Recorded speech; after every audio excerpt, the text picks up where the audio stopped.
আসসালামু আলাইকুম, সবাই কেমন আছেন? আব্দুর রহমান একটা গজল গাইব, সবাই বলেন সালাম দাও বলো। আসসালামু আলাইকুম রহমতুল্লাহি ওয়া বারাকাতুহু।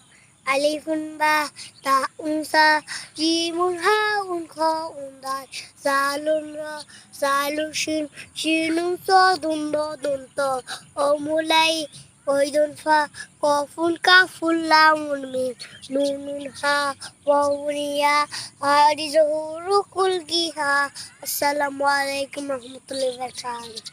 আচ্ছা, আব্দুর রহমানের গজলটা কেমন হয়েছে সবাই কমেন্ট করে জানাবেন, ঠিক আছে? আল্লাহ হাফেজ।